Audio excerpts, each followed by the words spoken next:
इस वीडियो में हम कक्षा 8 की गणित की प्रश्नावली 7वीं जिसका नाम है घन और घनमूल। तो इस वीडियो में हम घन और घनमूल निकालना सीखेंगे।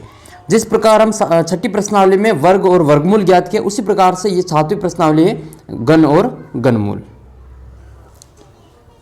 तो सबसे पहले हम ये देख लेते हैं कि घन होता क्या है। तो एक संख्या को उसी संख्या से 3 बार गुणा करने पर जो संख्या प्राप्त होती है उसको हम घन संख्या कहते हैं। खुद को 3 बार गुणा करने पर जो अंक आता है उसको हम संख्या प्राप्त होती है, उसको हम घन कहते हैं। जैसे हमें मान लो a का घन ज्ञात करना है तो हम a को 3 बार गुणा करेंगे तो ये a का घन आएगा। तो a इंटू a ये करेंगे 3 बार तो हमारा a की घात 3 आएगी, यानी कि a की घात 3 होती है उसको हम क्यूब कहते हैं। किसी भी संख्या की घात 3 है इसका मतलब उसका हमको क्यूब ज्ञात करना है, घन ज्ञात करना है। तो घन आपको पूछे तो आपको उस संख्या को 3 बार गुणा कर देना है। जैसे हम 1 से 10 तक घन ज्ञात करेंगे इस वीडियो में और उसका वापस घनमूल निकालना भी सीखेंगे अभाज्य गुणनखंड विधि से। सबसे पहला नंबर है आपका 1। आपको 1 का घन ज्ञात करना तो 1 को 3 बार गुणा करना पड़ेगा। 1 इंटू 1 बराबर 1 आएगा। ये 1 को कितनी बार गुणा करते हैं उसका उत्तर 1 ही आता है।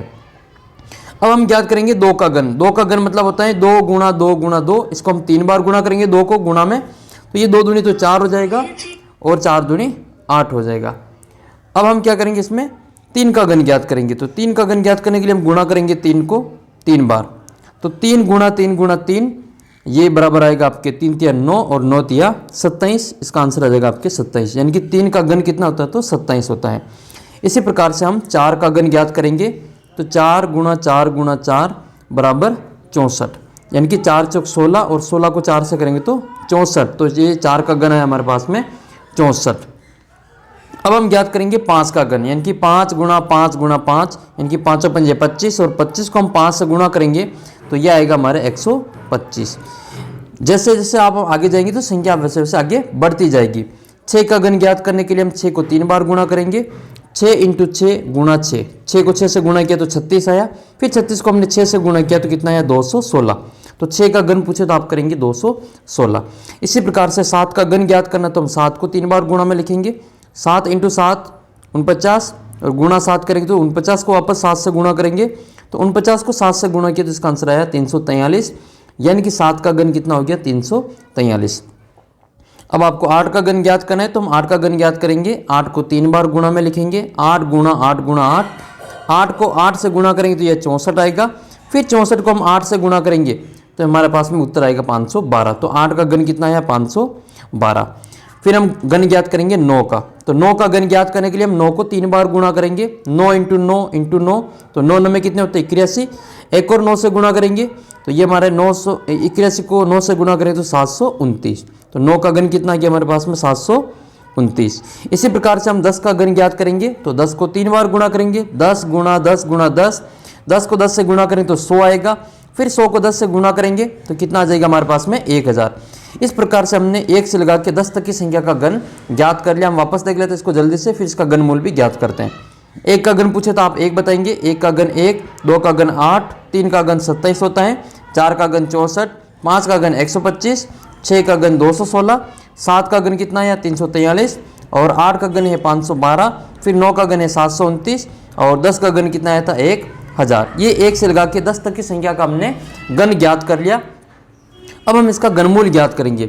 जैसे हम वर्ग का वर्गमूल ज्ञात करते हैं उसी प्रकार से घन का घनमूल ज्ञात करेंगे। वर्ग में वर्गमूल ज्ञात करने के लिए हम 2 के जोड़े बनाते हैं। इसमें हम घन का घनमूल ज्ञात करने के लिए 3 का जोड़ा बनाएंगे, क्योंकि हमने 3 संख्या को एक साथ गुणा किया है। वर्ग में हम 2 को ही गुणा करते हैं, इसमें हम 3 को गुणा किया था तो हम 3 के जोड़े बनाएंगे। तो सबसे पहले हम देख लेते हैं कि ये घनमूल होता क्या है। तो ये घनमूल जैसे वर्गमूल का निशान होता है ये वाला, वैसे ही घनमूल का निशान होता है, केवल यहाँ पे 3 लगे होते हैं। घनमूल का यही पहचान है कि यहाँ पे 3 लगे हुए होंगे तो वो घनमूल है और बाकी खाली है तो वो हमारा वर्गमूल है। तो इसमें से संख्या बाहर निकालने के लिए हम 3 के जोड़े बनाते हैं, इसमें से संख्या बाहर निकालने के लिए हम 2 के जोड़े बनाते हैं। तो जिस प्रकार से वर्ग का प्रतिलोम संक्रिया वर्गमूल होती है, उसी प्रकार से घन की जो प्रतिलोम संक्रिया होती है उसको हम घनमूल कहते हैं। और घनमूल को हम ये क्यूब रूट से हम दर्शाते हैं इसको, और यहाँ पे बाहर की ओर 3 लिखा हुआ होता है। तो किसी भी संख्या का घनमूल ज्ञात करने की जो विधि है हमारे पास में, पहली विधि है अभाज्य गुणनखंड विधि। तो सबसे पहले हम उस संख्या का अभाज्य गुणनखंड करेंगे, फिर हम उसमें 3 के जोड़े बनाकर एक बार लिखेंगे। तो सबसे पहले हम संख्या ले रहे हैं 64। तो 64 का घनमूल ज्ञात करने के लिए हम इसको लिखेंगे इस रूप में कि 64 का घनमूल लिखो या फिर क्यूब रूट 64 लिखो, दोनों एक ही बात है। 64 के ऊपर ये अंडर रूट लगा के बाहर 3 लिखे हुए, इसका मतलब 64 का हमको घनमूल ज्ञात करना है।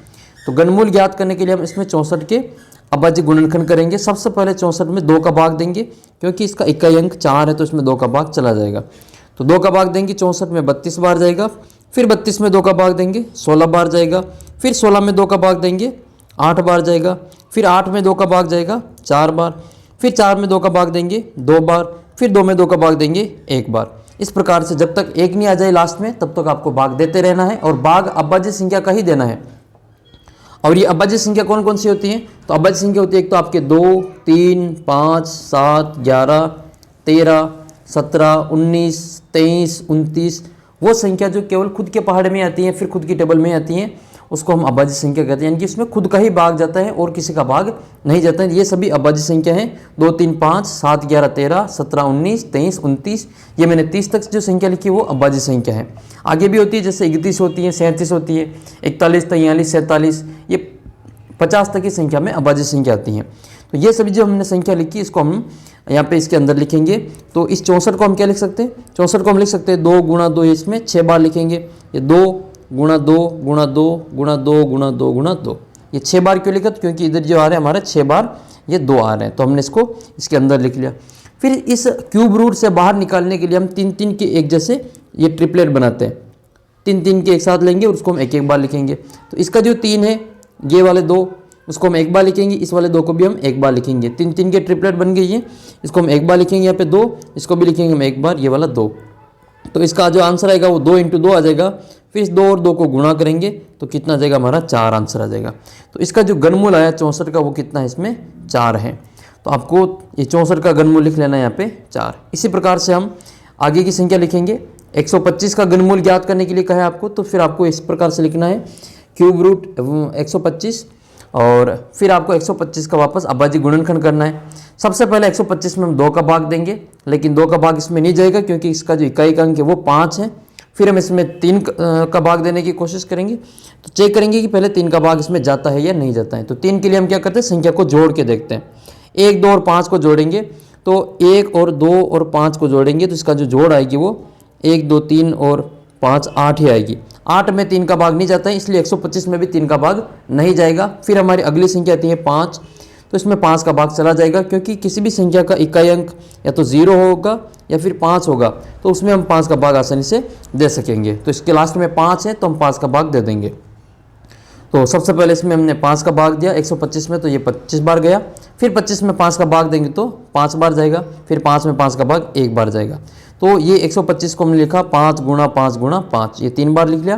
तो 125 को हमने इस क्यूब रूट के अंदर लिखेंगे, इसमें ये 5 गुणा 5 गुणा 5, 3 बार लिखा इसको, और उसको हम बाहर निकालेंगे तो इसको हम 3, इस ट्रिपलेट को हम 1 बार ही लिखेंगे। तो ये 3-3 का जो जोड़ा बन रहा है इसको हम 1 बार ही लिखेंगे। तो ये इसका आंसर आ जाएगा आपका 5। तो 125 का जो क्यूब रूट होता है, घनमूल होता है, वो कितना आता है? 5 होता है।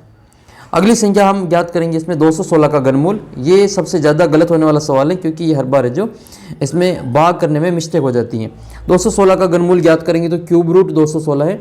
इसमें सबसे पहले अभाज्य गुणनखंड करेंगे, ये लास्ट में है 6, तो इसमें 2 का भाग चला जाएगा। भाग देने में हम क्या मिस्टेक करते हैं यहाँ पे कि ये जो 216 है, इस 216 में 2 का भाग हम 18 बार दे देते हैं। 2 में 1 बार चला जाएगा और 16 में 8 बार चला जाएगा। जब आप यहाँ पे 18 लिख दोगे तो आपके आंसर गलत हो जाएंगे और वो क्यूब रूट आप नहीं निकाल पाएंगे। तो ध्यान रखना है, 2 का भाग देने का मतलब उसका आधा करना है। 200 का आधा 100 हो जाएगा और 16 का आधा 8 हो जाएगा। तो 216 का आधा कितना होता है? 108। ये 2 का भाग देते तब चेक कर सकते हैं।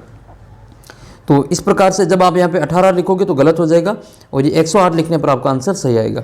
तो 2 का भाग देंगे 108 में, तो ये 54 बार जाएगा 54 टाइम, और फिर 2 का भाग देंगे तो ये 27 बार जाएगा। 27 में 2 का भाग नहीं जाएगा क्योंकि लास्ट में 7 है। अब हम चेक करेंगे 3 को। 3 का चेक करने के लिए संख्या को जोड़ के देखते हैं। 2 और 7 कितने होते हैं? 9 होते हैं। फिर 9 में 3 का भाग जाएगा, इसका मतलब 27 में भी 3 का भाग जाएगा। तो 3 का भाग देंगे 27 में, जो कितनी बार जाएगा? 9 बार जाएगा। फिर 9 में 3 का भाग देंगे 3 बार, फिर 3 में 3 का भाग देंगे 1 बार। तो हमने इसे 216 को क्या लिखा? 2 गुणा 2 गुणा 2 और 3 गुणा 3 गुणा 3, ये लिख लिया हमने। फिर इससे बाहर निकालेंगे तो 1 बार 2 लिखेंगे, 1 बार यहाँ से 3 लिखेंगे। फिर 2 और 3 को जब हम गुणा करेंगे तो हमारा आंसर आ जाएगा 2 तिया 6। तो 216 का जो घनमूल आया वो कितना आ गया हमारे पास में? 6 इसका आंसर आ गया। यानी कि 6 का घन पूछे तो 216 है और 216 का घनमूल पूछे तो 6 लिखना है। अगला सवाल है आपके 343 का घनमूल ज्ञात करना है। तो क्यूब रूट करेंगे, इसको गुणनखंड करेंगे 343 में। 343 में देखो 2 का भाग नहीं जाएगा, लास्ट में 3 है तो 2 का भाग इसमें नहीं जाएगा। फिर इसमें हम 3 का चेक करेंगे, तो जोड़ करके देखेंगे 3 के लिए 4 और 3 7 और 3 10 हो जाएंगे, 10 में 3 का भाग नहीं जाता है। फिर हम 5 को चेक करेंगे, 2 के बाद में 3, 3 के बाद में 5, तो इसमें 5 का भाग भी नहीं जाएगा क्योंकि इसका जो इकाई का अंक है वो आपके 3 है। अगर यहाँ पे 0 और 5 होता तो उसमें हम 5 का भाग दे देते हैं, इसका मतलब इसमें 5 का भाग भी नहीं जाएगा। तो अब इसमें हम 7 का भाग देंगे, तो 7 का भाग 34 में 4 बार जाएगा, 7 चौक 28, ठीक है। फिर इसमें बचेंगे 6, 63 हो जाएंगे, 63 में 7 का भाग 9 बार जाएगा। यानी कि 343 में 7 का भाग कितनी बार गई है, 49 बार चला जाएगा। 49 में फिर 7 का भाग 7 बार जाएगा और फिर 7 में 7 का भाग 1 बार जाएगा। तो 343 को हम क्या लिखेंगे यहाँ पे, 7 गुणा 7 गुणा 7, ये हमने 343 को लिखा, 3 बार आया, इसको हम बाहर निकालेंगे तो 1 बार लिखेंगे। तो 343 का घनमूल पूछे तो कितना आएगा, फिर आपका आंसर 7 आ जाएगा। इसी प्रकार से आपको 8 का घनमूल पूछे, 8 का घनमूल तो क्यूब रूट 8 करेंगे और 8 का ये हमने अभाज्य गुणनखंड किया तो 2 का भाग देंगे 8 में 4 बार, फिर 4 में 2 का भाग जाएगा 2 बार, फिर 2 में 2 का भाग जाएगा 1 बार। 8 को हम क्या लिख सकते हैं, 2 इंटू 2 इंटू 2, ये 3 का 2 का इसमें 3 बार आ रहा है संख्या, इसको हम बाहर निकालेंगे तो 1 बार लिख लेंगे और ये अपना आंसर आ जाएगा। तो 8 का घनमूल कितना होता है, 2 होता है। नेक्स्ट संख्या है फिर आपके 512। फिर इस 512 का घनमूल ज्ञात करना है तो उसको हम लिखेंगे, ये क्यूब रूट है, इसके बाहर 3 लगाएंगे तो क्यूब रूट का निशान हो जाएगा और ये 512। 512 के हम गुणनखंड करेंगे। सबसे पहले 512 में 2 का भाग देंगे क्योंकि लास्ट में 2 है, 2 का भाग जाएगा 512 में 216 बार, फिर 216 में 2 का भाग देंगे 128 बार, 128 में 2 का भाग देंगे 64 बार, 64 में 2 का भाग देंगे 32 बार, फिर 32 में 2 का भाग देंगे 16 बार और 16 में फिर 2 का भाग देंगे 8 बार, फिर 8 में 2 का भाग देंगे 4 बार और 4 में 2 का भाग देंगे 2 बार और लास्ट में 2 का भाग देंगे 2 में 1 बार चला जाएगा। जब तक 1 नहीं आ जाए लास्ट में तब तक आपको भाग देते रहना है अभाज्य संख्या का। तो इस 216 को, इस 512 को हम क्या लिखेंगे, ये 512 का जब गुणनखंड किया तो 9 बार आपको 2 दिखेंगे, 9 बार आपके 2 यहाँ पे आ जाएंगे। ये 1 2 3 4 5 6 7 8 और 9। तो इस क्यूब रूट के अंदर ये जो घनमूल का जो निशान है इसके अंदर आपको 9 बार 2 को लिखना है। फिर इसमें 3 3 के एक साथ जोड़े बना लेने, ये 3 एक बार आएगा, ये 3 एक बार आएगा और ये 3 एक बार आएगा। तो इसको वापस गुणा कर लेना इन तीनों को। तो 2 इंटू 2 इंटू 2, 2 को 2 से गुणा करेंगे 4, 4 को 2 से गुणा करेंगे 8, तो 4 दूनी 8 इसका आंसर आ जाएगा। आपको पूछे कि 512 का घनमूल कितना होता है तो 8 बताएंगे, तो इसका जो आंसर आएगा वो आपके 8 आ जाएगा। अगली संख्या है फिर आपके, अगली संख्या है आपके 729। 729 का घनमूल ज्ञात करने के लिए आपको क्यूब रूट 729 करना पड़ेगा। फिर 729 के हम घनमूल ज्ञात करेंगे तो अंडर रूट ये क्यूब रूट 729, 729 के अभाज्य गुणनखंड करेंगे। सबसे पहले 2 का भाग देंगे लेकिन 2 का भाग इसमें नहीं जाएगा, तो फिर इसमें हम भाग करेंगे 3 का, चेक करेंगे 3 के लिए 7 और 2 9 होते हैं, 9 और 9 18 होते हैं, इसका मतलब 729 में 3 का भाग जाएगा। कितनी बार जाएगा तो 729 में 3 का भाग ये 243 बार जाएगा। फिर 243 में 3 का भाग देंगे 81 बार जाएगा, 81 में 3 का भाग देंगे फिर 27 बार जाएगा, 27 में 3 का भाग देंगे 9 बार जाएगा, 9 में 3 का भाग देंगे 3 बार जाएगा, 3 में 3 का भाग देंगे वो 1 बार जाएगा। जो हमारा 729 का ये गुणनखंड आया इधर, इसको हम इस साइड में लिख लेंगे। तो इसके इस साइड में लिखेंगे तो ये आ जाएगा हमारा 729 क्यूब रूट 3 इंटू 3 इंटू 3 और 3 इंटू 3 इंटू 3 आ जाएगा।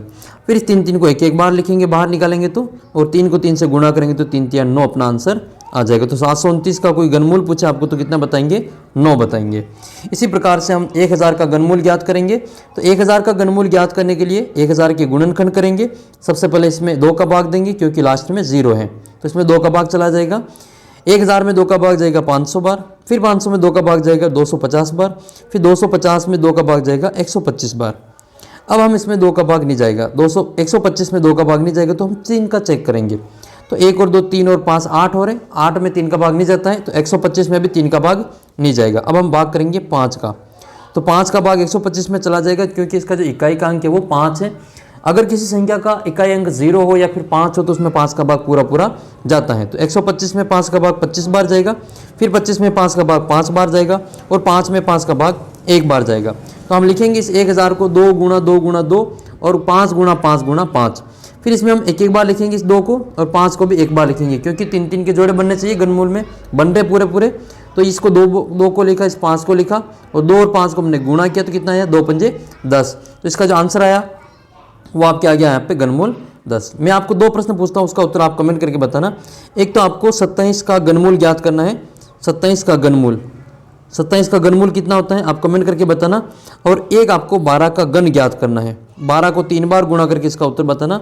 ठीक है, इन दोनों का उत्तर आप कमेंट करके बताना कितना आता है। इसी प्रकार से और वीडियोस देखने के लिए आप चैनल को सब्सक्राइब करें। मैं आपकी सारी प्रश्नावली क्लास 8th की इसी प्रकार से सोल्व करवा दूंगा। आप चैनल को सब्सक्राइब करें और वीडियो को अपने दोस्तों के साथ में शेयर करना।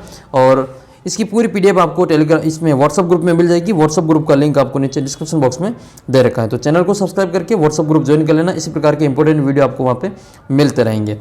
तो मिलते हैं आपको अगले वीडियो में, तब तक जय हिंद, जय भारत।